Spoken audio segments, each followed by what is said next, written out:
আচ্ছা, কোন কোম্পানির পিট ব্যাগ নিয়ে দৌড়ুন কলেজ বা অফিসে? এখন বাজারে স্কাই ব্যাগ, আমেরিকান টুরিস্টারের মতো নামি দামি কোম্পানির ব্যাগে বাজার ছেয়ে থাকলেও একটু ছোটবেলার দিকে ঘুরে তাকালেই দেখতে পাবেন সেই বিখ্যাত ব্যাগ, ডাক ব্যাগ কোম্পানির ব্যাগ। ভারী বর্ষার বর্ষাতি হোক বা মজবুত টেকসই স্কুল ব্যাগ, ডাক ব্যাগ ছিল বাঙালির প্রথম পছন্দ। তবে জানেন কি, এই কোম্পানি কিন্তু আদ্যপান্ত বাঙালি। কার হাত ধরে খুলেছিল ডাক ব্যাগের প্রথম দোকান জানেন? আসুন, আজ আপনাদের শোনাবো সেই অজানা গল্প। বহু বছর ধরে এক একটা জেনারেশন এই ডাকপ্যাকের ব্যাগ পিঠে বই পার করেছে পুরো ছোটবেলা বা আধা যৌবন। ব্যাগ বলতে একটা সময় শুধু ও শুধুমাত্র ডাক ব্যাগকেই চিনত আপামর বাঙালি। এক সময় ছোট কচিকাচাদের কাছে এই ব্যাগ হাতে পাওয়া মানে ছিল প্রায় স্বর্গ পাওয়ার সমান।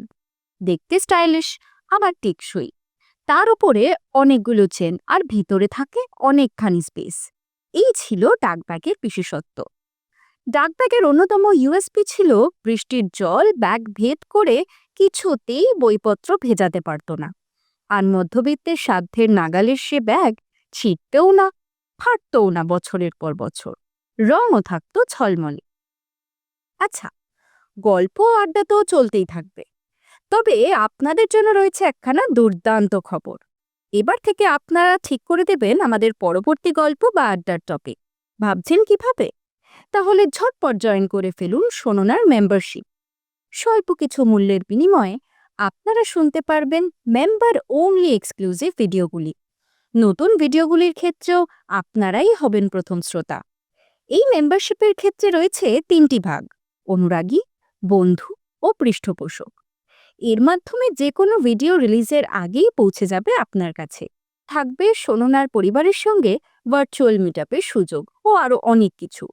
আপনাদের ভালোবাসায় আমাদের পথ চলার ইচ্ছে শক্তি। তাই মেম্বারশিপ নিয়ে হয়ে উঠুন আমাদের পরিবারের কাছের সদস্য।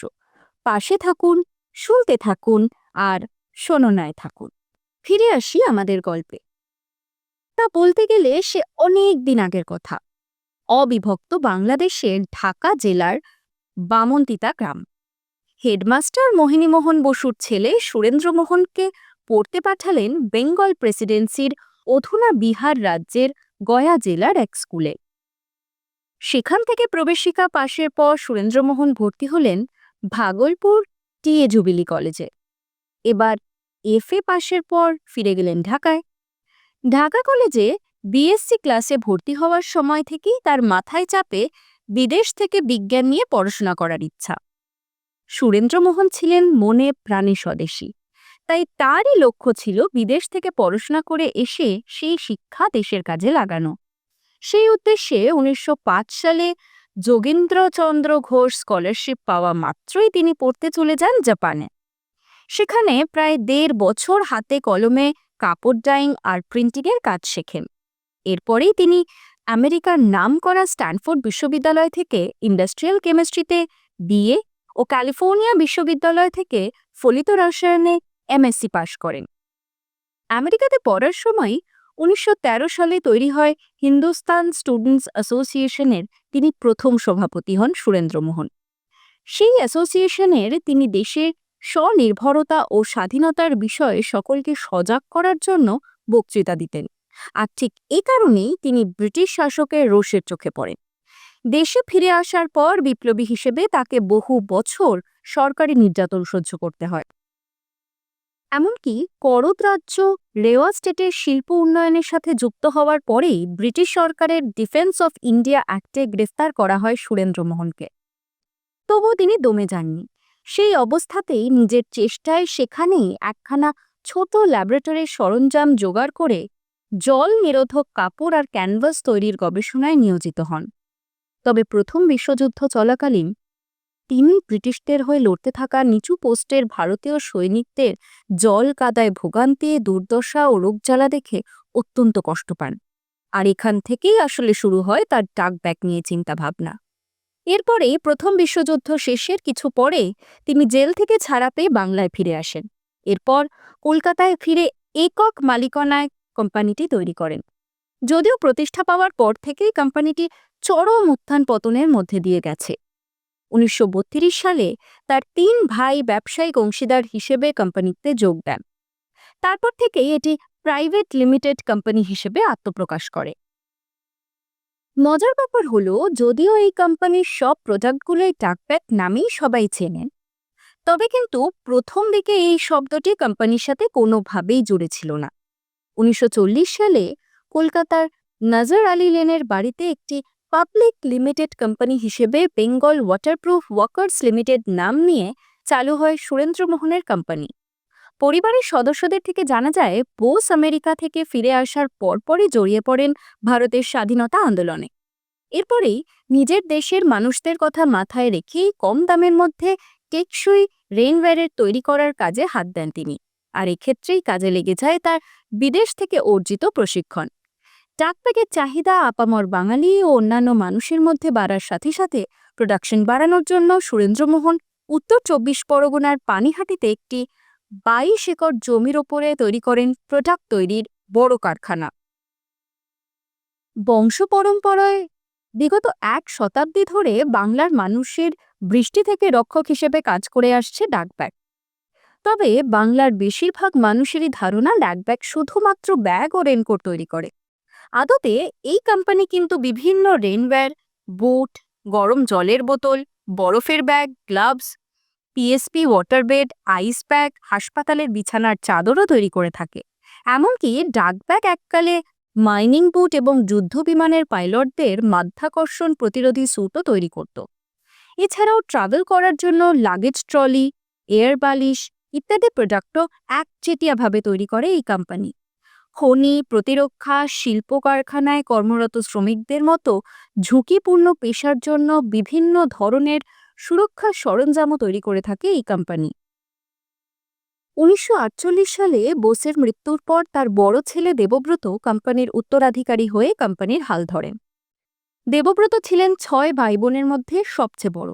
বিভিন্ন সূত্রে জানা যায়, দেবব্রত দার্জিলিং থেকে তার স্কুলের পড়াশোনা শেষ করার পর রাবার প্রযুক্তি নিয়ে ইংল্যান্ডে পড়াশোনা করতে যান।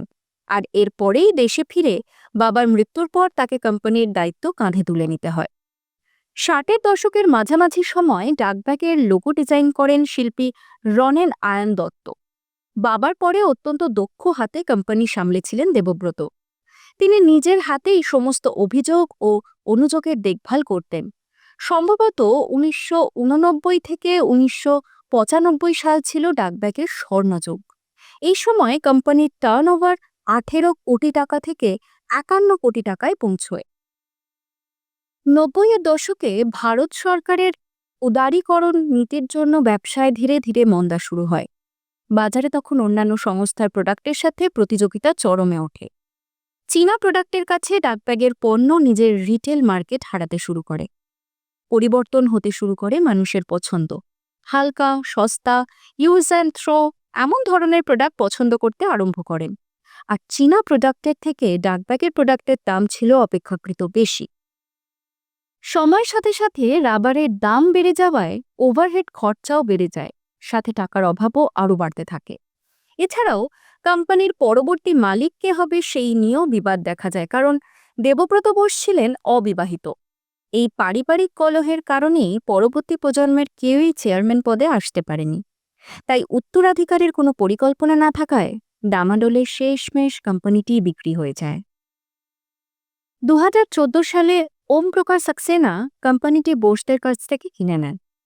এই সাক্সেনা বহুদিন ধরেই বেঙ্গল ওয়াটারপ্রুফ লিমিটেডের সাথে যুক্ত ছিলেন একজন আর্থিক পরামর্শদাতা হিসেবে। তিনি বর্তমানে কোম্পানির চেয়ারম্যান। এই মুহূর্তে কোম্পানির ভারত জুড়ে রয়েছে একটি শক্তিশালী নেটওয়ার্ক। শুধু বাংলা নয়, কেরালা, তামিলনাড়ু এবং কর্ণাটক থেকে শুরু করে বিহার, ঝাড়খণ্ড এবং ভারতের উত্তর পূর্ব সীমান্ত পর্যন্ত ছড়িয়ে রয়েছে ডাকব্যাগ। সাক্সেনা ডাকব্যাগ অধিগ্রহণের সময় বেঙ্গল ওয়াটারপ্রুফের লোন ছিল প্রায় 85 কোটি টাকা এবং শ্রমিকের দায়ভারের ঋণ ছিল 17 থেকে 18 কোটি টাকা। তারা প্রায় 100 কোটি বিনিয়োগ করে বেঙ্গল ওয়াটারপ্রুফের পুরো দেনা মিটিয়ে দেয়। তবে জানলে অবাক হতে হয়, বেঙ্গল ওয়াটারপ্রুফ কোম্পানির পুরনো নাম বদলে নতুন করে ডাকব্যাগ নামকরণ করা হয়েছিল 1982 সালে। ডাক অর্থাৎ পাতিহাঁস, আর ব্যাগ এর অর্থ তার পিঠ অর্থাৎ ডাকব্যাগ শব্দের অর্থ হাঁসের পিঠ।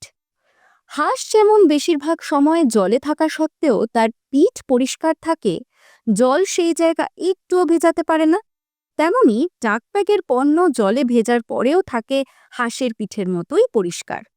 হয়তো এই রূপক অর্থ বোঝানোর জন্যই কোম্পানির দ্বিতীয় নাম এভাবেই রাখা হয়েছিল, আর এই নামেই কোম্পানি হয়ে ওঠে আরও জনপ্রিয়। 2020 সালের করোনার কারণে নানা উত্থান পতনের মুখোমুখি হওয়া সত্ত্বেও এই কোম্পানি নিজেদের দায়িত্ব থেকে পিছপা হয়নি, বরং সেই কঠিন সময়ে একটি দায়িত্বশীল সংস্থা হিসেবে এই কোম্পানি নিজের কাজ করে গিয়েছে, পাশে থেকেছে প্রতিটি কর্মচারী। ডাকব্যাগকে পরবর্তী ধাপে এগিয়ে নিয়ে যাওয়ার জন্য একটি বড় প্ল্যান রয়েছে সাকসেনার। এই লক্ষ্যে বারাসাতে একটি নতুন কারখানা চালু করার পাশাপাশি সম্প্রসারিত করা হয়েছে রাঁচির কারখানাটি। এবার থেকে শুধুই ব্যাগ আর রেইনকোট নয়, নতুন ধরনের জুতো, দৈনিক ব্যবহারের জুতো, চপ্পল, স্যান্ডেল ইত্যাদিও তৈরি করতে চলেছে ডাকব্যাগ। জনপ্রিয়তা ও চাহিদার ভিত্তিতে ডাকব্যাগের অত্যন্ত প্রিয় মোকাসুনো বুট পুনরায় বাজারে ফিরিয়ে আনার পরিকল্পনাও রয়েছে। ডাকব্যাগ যে পণ্যগুলোর জন্য বিখ্যাত সেগুলো আরও উন্নত করে তোলার উপরেই বেশি করে মনোযোগ দিচ্ছেন কোম্পানি। বর্তমানে ডাকব্যাগের মেইন শোরুম কলকাতার মেট্রো রেল গেটের বিপরীতে 6 নম্বর জেএল নেহরু রোডে। এছাড়াও ডাকব্যাগের সমস্ত পণ্য এক্সক্লুসিভ ডিস্ট্রিবিউটর, ডিলার এবং 30টিরও বেশি এক্সক্লুসিভ রিটেল শপে নেটওয়ার্কের মাধ্যমে পৌঁছে যায় দেশের বিভিন্ন প্রান্তের কাস্টমারদের হাতে। এই ডিলার ডিস্ট্রিবিউটরের মধ্যেও বেশ কয়েকটি সংগঠন এই কোম্পানির সঙ্গে জুড়ে রয়েছে প্রজন্মের পর প্রজন্ম ধরে। আজ ডাকব্যাগ তাই একটি একক সংস্থা বা কোম্পানি নয়, এটি একটি একান্নবর্তী পরিবার যা আপামর বাঙালি ও অনেক ভারতীয়দের সরবরাহ করে যাচ্ছে অত্যাধুনিক ও প্রয়োজনীয় পণ্য। ডাকব্যাগের সঙ্গে আপনারও কি জড়িয়ে আছে ছোটবেলার স্মৃতি? কমেন্টে সেই গল্প জানান আমাদেরও। আর ভালো লাগলে লাইক ও বন্ধুদের সঙ্গে শেয়ার করতে ভুলবেন না। আরও নতুন নতুন গল্প শুনতে সাবস্ক্রাইব করে রাখুন আমাদের ইউটিউব চ্যানেল শোনো না। এখন ইউটিউব ছাড়াও আমাদের পেয়ে যাবেন গুগল পডকাস্ট, স্পটিফাই ইত্যাদিতেও। শুনতে থাকুন, শোনাতে থাকুন, শোনো না।